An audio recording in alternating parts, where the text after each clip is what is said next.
마가복음 5장까지 읽었습니다.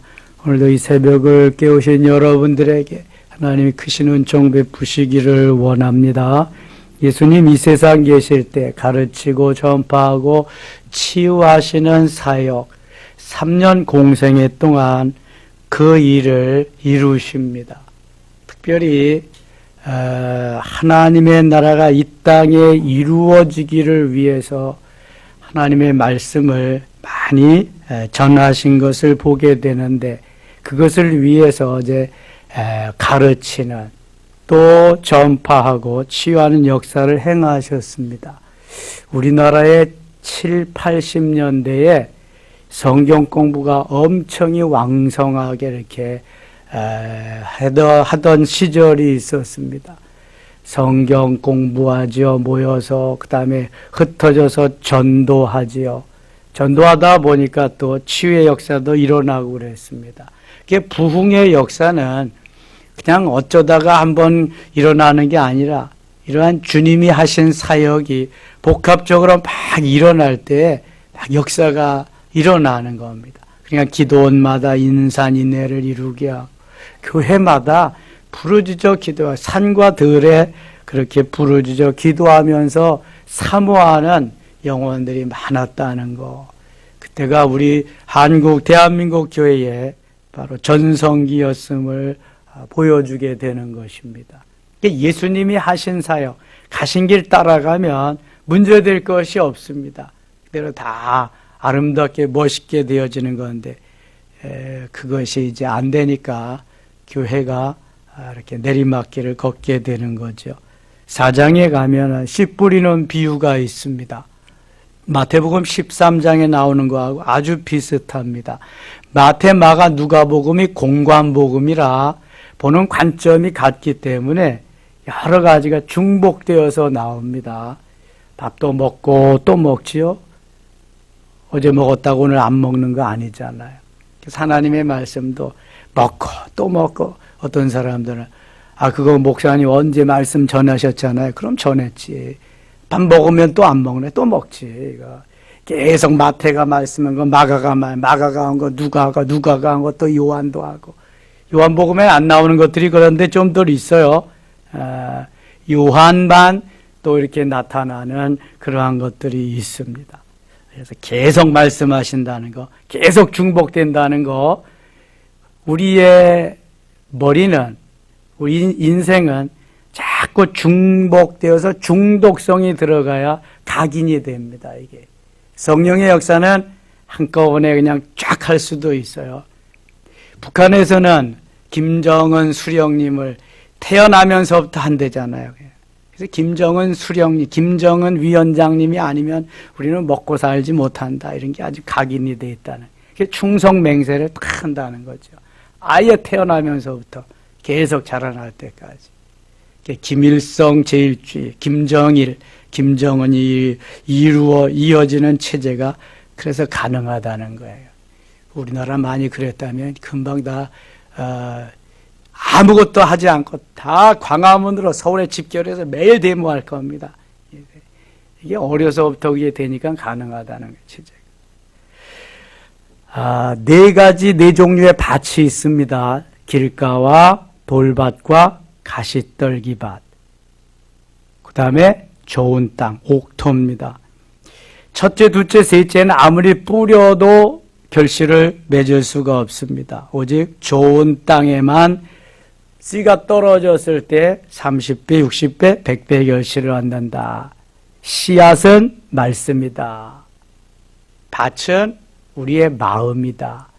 하나님의 말씀의 씨앗은 동일한데 받는 마음의 밭이 다 다르다. 길가와 같고, 그 다음에 돌이 있는 돌밭과 같고, 가시떨기가 우거진 가시밭과 같다.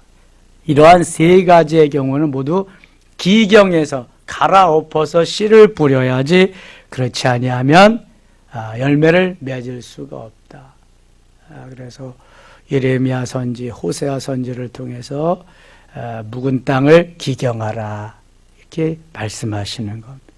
기경해서 옥토로 만들 때에 수고하지 아니하고 애쓰지 아니하고 그저 우리가 하는 것은 수고하지 않고 애쓰지 않고 되는 일이 없잖아요.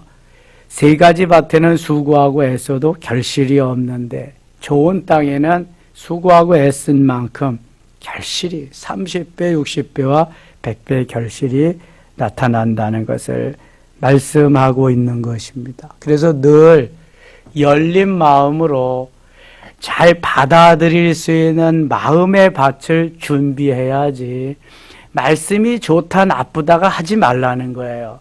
말씀의 씨앗은 항상 좋다. 하나님의 말씀이 씨앗이니까 내 마음의 밭이나 좀 제대로 읽어라. 기경을 해라. 그리고 받으면 뭐든지 좋다.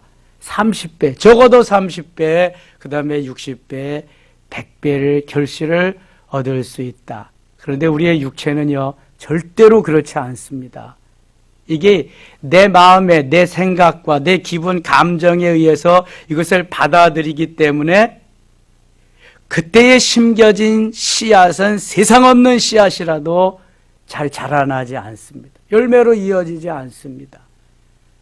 그러니까 말씀을 받을 때는 다 내려놓고 배알도 다 없애버리고 내 자존심도 다 내려놓고 그리고 순수한 그러한 곳에서 말씀을 받아야 되는데 길가는 이미 받을 만한 자세가 되어 있지 않아요. 아무리 뿌려도 새가 주워 먹고 사람들이 밟고 지나가고 돌밭에도 아무리 뿌려도 돌 때문에 이상 되지가 않아요.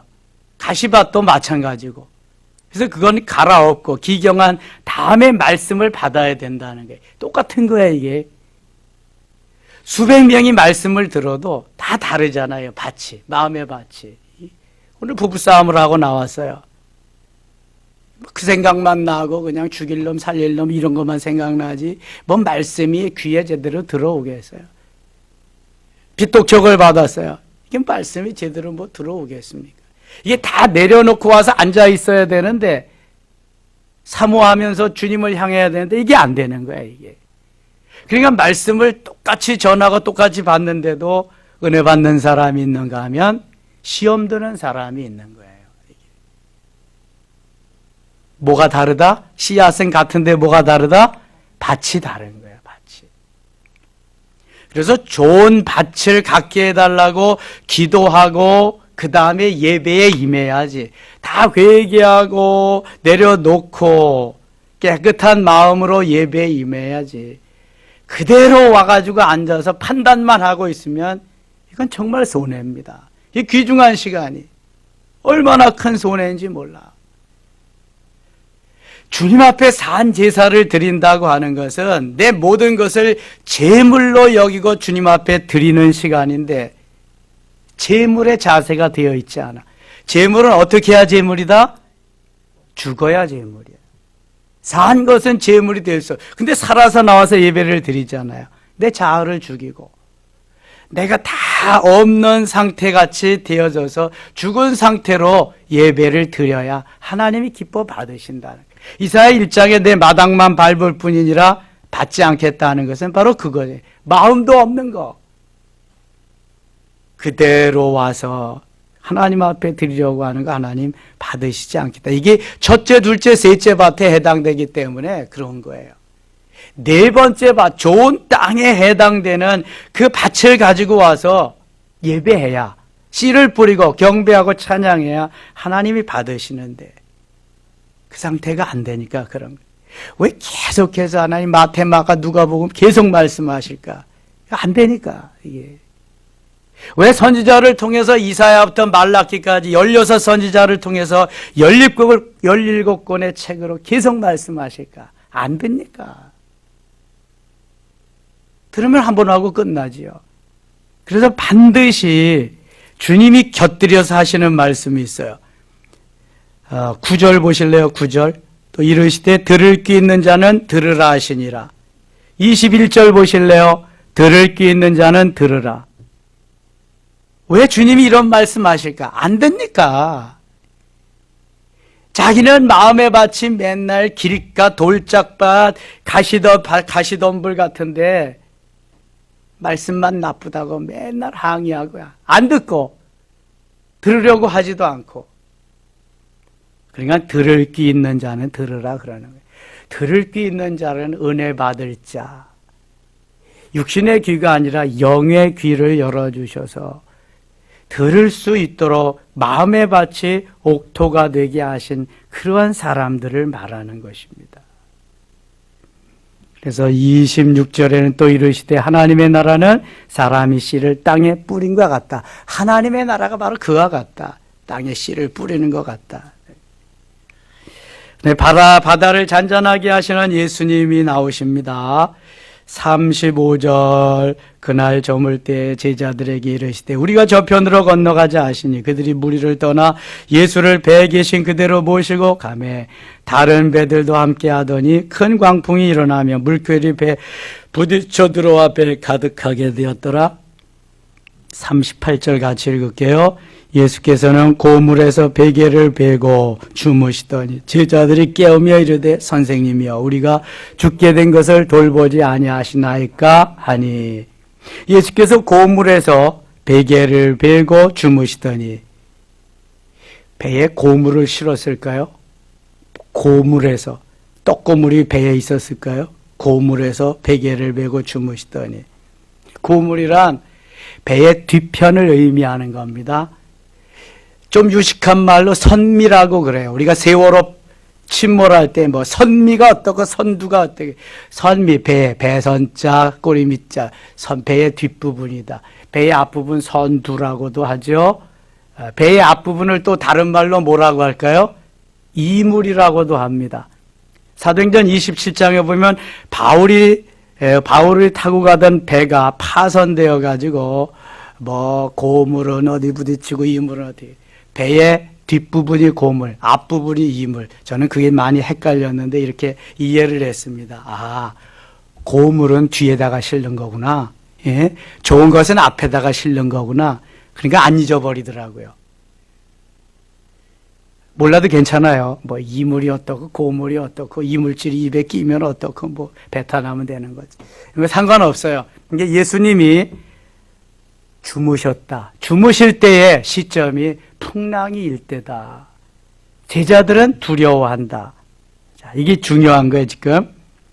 코로나라고 하는 물결이, 광풍이 일어난다. 많은 주의 백성들이 두려워한다. 지금 그겁니다. 광풍이 일고 있어요. 계속해서 일고 있습니다. 33절 예수께서 깨어 바람을 꾸짖으시며 바다더러 이르시되 잠잠하라 고요하라 하시니 바람이 그치고 아주 잔잔하여지더라. 아, 모든 물결은 풍랑은 예수님 허락 없이는 일어나지 않는 거구나.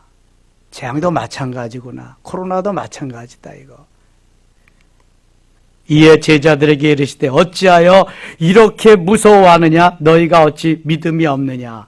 아, 두려워 떠는 것은 무엇 때문이다? 믿음이 없기 때문이다. 여러분 믿음이 있으면 나오는 거예요. 믿음으로 주 앞에 반응하는데 나오지 못할 이유가 없는 거예요.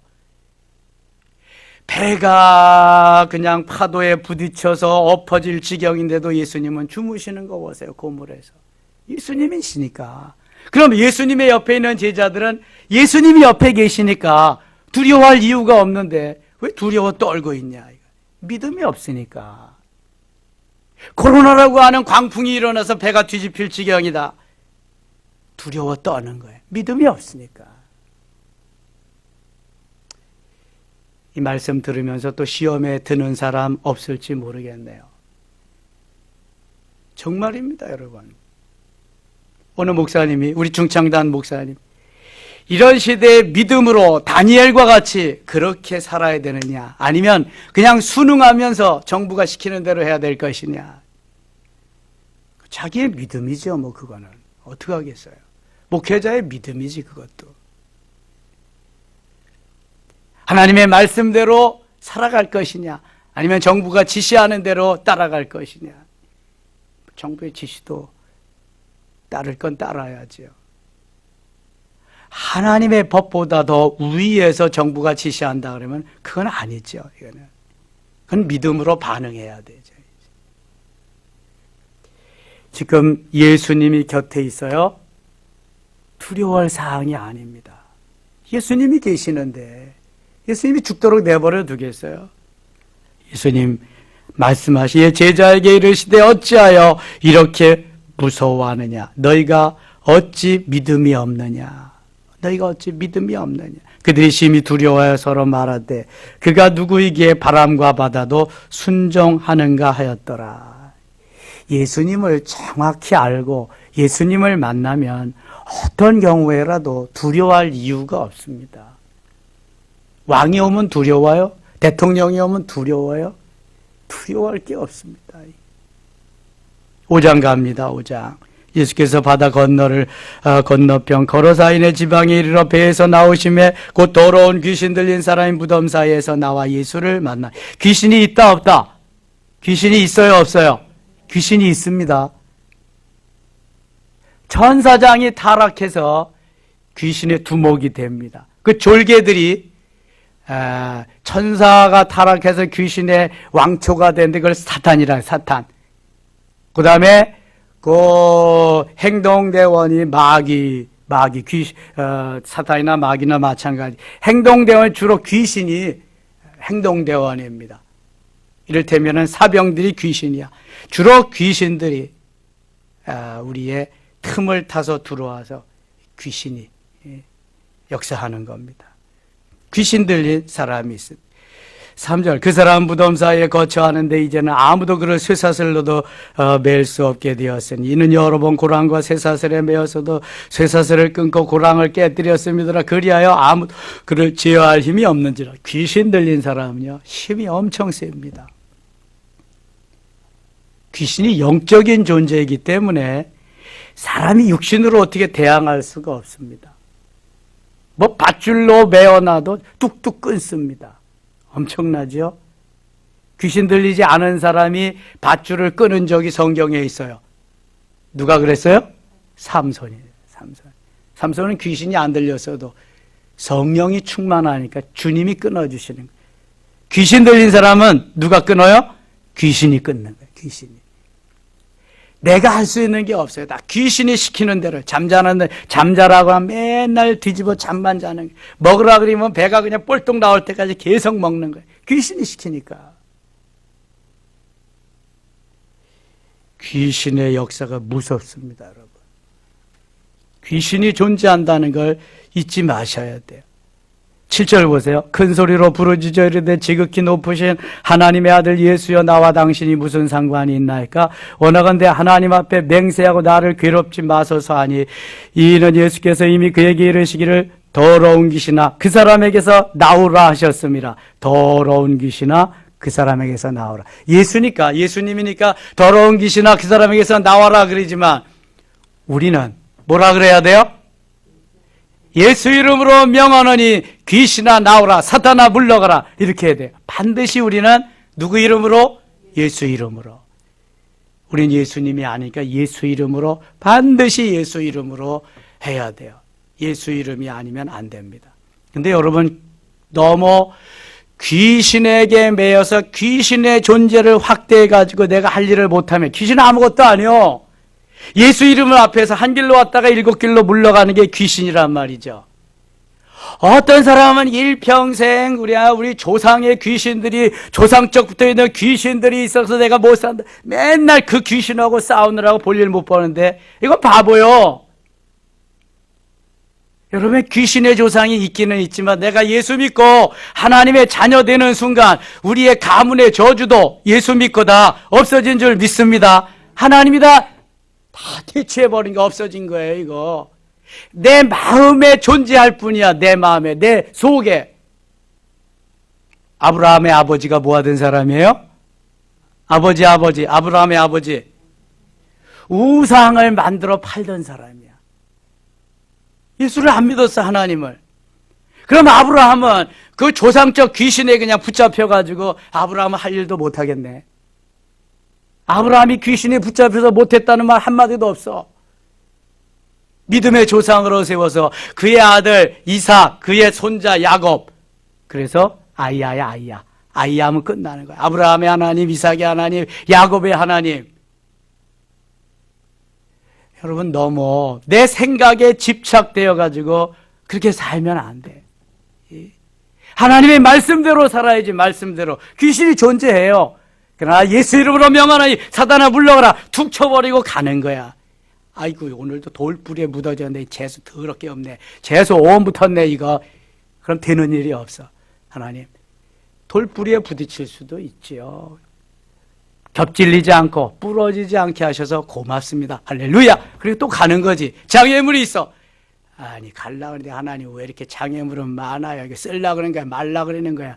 아이고, 참말로. 이러지 말고 장애물은 걷어내야지. 걷어내고, 아, 오늘도 하나님 한 건 했습니다. 감사합니다. 이기게 하시니 고맙습니다. 이까지 건 문제도 안 되죠. 태산도 넘게 하실 줄 믿습니다. 할렐루야. 또 가는 거지. 여러분, 어떻게 사실래요? 이게 믿음이라고 하는 것이 주님이 나와 함께 하셔서 그 믿음 가지고 사는 건데, 그러니까 돌뿌리에 부딪힌 거, 장애물 하나 있다고, 코로나 하나 있다고 못하면 되겠어요, 이게? 예수님 계시잖아. 배에 타서 옆에 계시잖아. 예수님 계시잖아. 귀신이 들리면 뭐 예수 이름으로. 믿음이 문제지, 믿음이. 가겠습니다. 13절. 허락하신 데 더러운 귀신들이 나와서 돼지에게로 들어가며 거의 2,000마리 되는 떼가 바다를 향하여 비탈로 내리더라. 바다에서 몰사하거늘.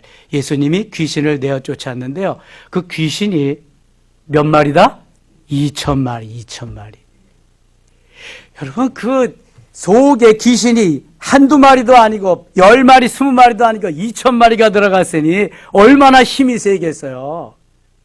당해낼 수가 없죠. 예수 이름 아니면, 예수님 아니면 그건 당해낼 재간이 없는 거예요.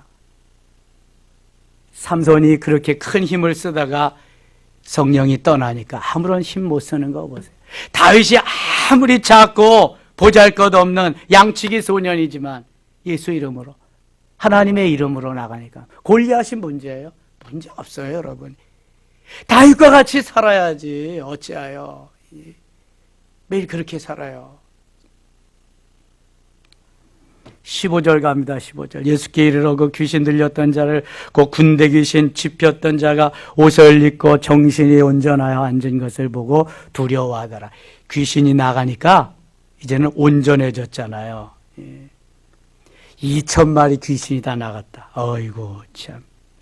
21절 가겠습니다. 21절. 예수께서 배를 타시고 다시 맞은편으로 건너가시니 큰 무리가 그에게로 모이거늘 이에 바닷가에 계시더니 회당장 중에 하나인 야이로라 하는 이가 와서 예수를 보고 발 아래 엎드려 간곡히 구하여 이르되 내 어린 딸이 죽게 되었사오니 오셔서 그 위에 손을 얹으사 그러 구원을 받고 살게 하소서 하거늘 이에 그와 함께 가셨으니 큰 무리가 따라가며 에워싸 믿더라. 이 성경에 나오는 백부장도 믿음이 좋고요. 오늘 여기에 나오는 회당장은 회당의 총책임을 맡아서 하는 사람이라 아주 그 권세가 있는 사람이죠. 근데 그 딸이 귀신 들려 죽게 되어서 예수님께 와서 기도해달라고 요청하는 거예요. 가다가 12해를 혈루증으로 앓는 여인을 만납니다. 25절. 12해를 혈루증으로 알아온 한 여자가 있어 많은 의사에게 많은 괴로움을 받았고 가진 것도 다 허비하였을 때 아무 효용이 없고 도리어 더 중하여졌던 차에 예수의 소문을 듣고 무리 가운데가 가까이 뒤로 와서 그의 옷에 손을 대니 28절 같이 읽겠습니다. 이는 내가 그의 옷에만 손을 대어도 구원을 받으리라 생각함일러라. 아멘. 이게 믿음이에요, 여러분. 믿음. 예수님이 나에게 안수해주고 사탄아 물러가라 깨끗해질지라 이렇게 안 해도 내가 예수님의 옷자락만 가서 만져도 내 병이 나을 것이다. 피 묻은 옷자락, 거기에 능력 있고 거기에 권세가, 예수님의 옷자락만 만져도 문제가 해결되리라. 이게 믿음이요, 믿음. 예수님이 배에 타서서 함께 있는데도 두려워 떠는 건 믿음이 아니에요. 예수님의 옷자락만 만져도 내 질병이 치유되리라. 이게 믿음이요, 믿음. 여인은 그 믿음을 가지고 예수님의 옷자락을 가서 만졌는데 어떻게 됐어요? 29절. 이에 그의 혈루근원이 곧 마름에 병이 나은 줄을 몸에 깨달으니라. 만지는 순간 혈루근원이 쫙 그래. 혈루병은 피가 멎지 않고 계속 나오는 거예요. 특별히 여인들은 하혈하는 그런 것이 혈루증인데요. 엄청나게 고통스러운 거죠. 그런데 그 혈루근원이 곧바로 멎었다. 놀라운 거죠. 여러분, 이 새벽에 예수님의 옷자락 붙잡으시기 바랍니다. 예수님의 옷자락 붙일 때 문제가 해결되는 거예요. 팔자가 고쳐지는 거예요. 세상 말로. 기적이 일어나는 거예요. 예수님의 옷자락만 붙잡아도 기적이 일어나는데 옷자락도 붙잡지 못한다는 거잖아요. 지금 옷자락을 붙잡으세요. 주님의 옷자락. 거기에 능력이 있습니다. 피 묻은 옷자락. 거기에 희생이 있습니다. 피 묻은 옷자락. 거기에 사랑이 있습니다. 거기에 놀라운 구원의 역사가 있는 거예요. 여자가 자기에게 이루어진 일을 알고 두려워해 33절입니다. 떨며 와서 그 앞에 엎드려 모든 사람을 여쭈니 예수께서 이르시되 딸아 내 믿음이 너를 구원하였으니 평안히 가라. 내 병에서 놓여 잔자 건강할지어다. 딸아 내 믿음이 너를 구원하였으니 평안히 가라. 내 믿음이 옷자락만 만져도 혈루근원이 멈춰지리라. 이게 여자의 믿음이에요. 백부장은 우리 집에 오시는 걸 감당치 못하겠습니다. 말씀만 하시옵소서. 그럼 제 하인이 낫겠습니다. 이게 백부장의 믿음이요. 어떤 믿음을 가지고 있느냐가 중요한 거예요. 옷자락만 만져도 질병이 치료되리라. 혈루증이 마르리라. 끝나리라. 그랬더니 그대로 됐어요. 내 믿음이 너를 구원하였으니 평안히 가라. 여러분 얼마나 많은 믿음 가지고 계세요. 겨자씨만한 믿음만 있어도 이 산을 명하여 저 바다로 옮기라 하면 옮겨질 것이요 그랬는데 얼마나 믿음을 가져야 돼. 믿음. 두려워 떠는 믿음이 아니라 주님과 함께하면 오늘도 승리한다. 오늘도 문제없다. 할렐루야. 이게 믿음이야. 믿음.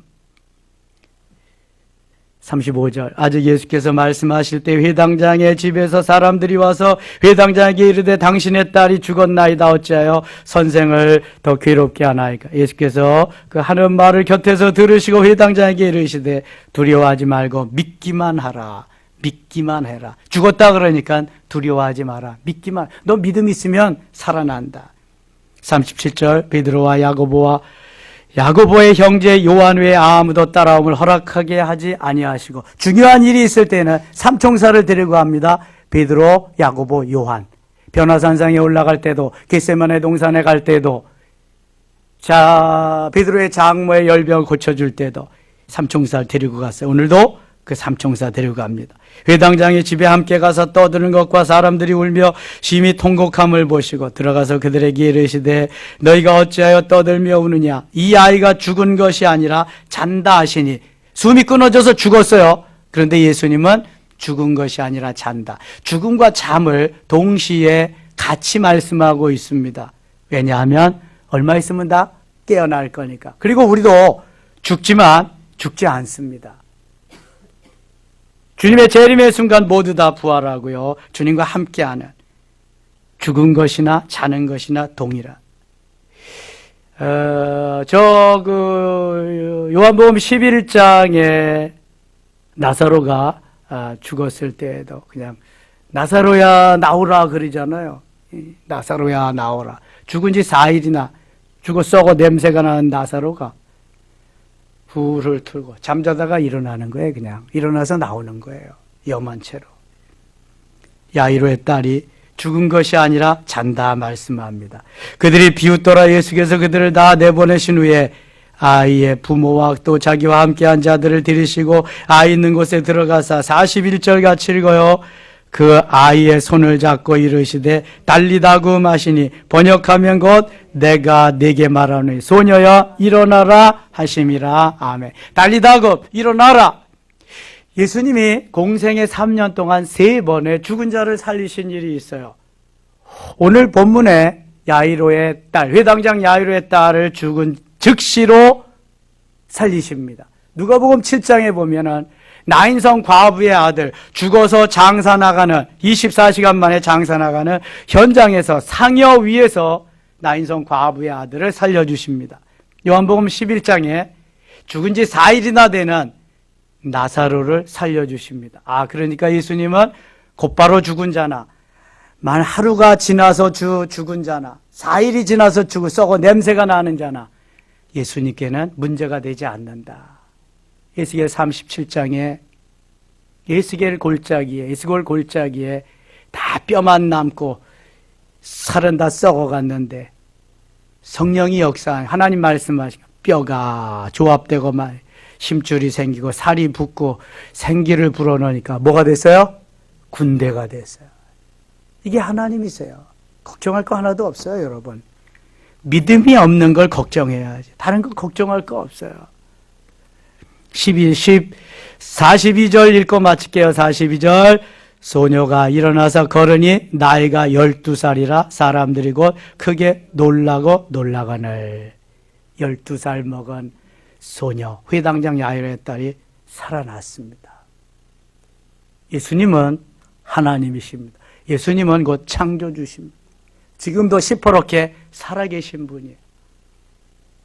세상을 두려워하지 말고 권력자를 두려워하지 말고 예수님을 두려워하면서 그 예수님 앞에 엎드려서 내게 믿음이 줬거든요. 믿음을 주옵소서. 큰 믿음 주옵소서. 이렇게 반응하며 가면은요, 하나님이 그거 놀라운 다윗과 같이, 다니엘과 같이, 에스더와 같이 오늘도 놀랍게 역사하실 줄 믿습니다. 이런 은혜가 있기를 축원합니다.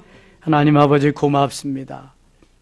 요즘 코로나 시대에 하나님 적은 인원이 모여서 이렇게 기도하며 은혜를 구하지만 하나님 반드시 여기에 함께 하시고 역사하시고 놀랍게 은혜 베푸실 줄 믿습니다.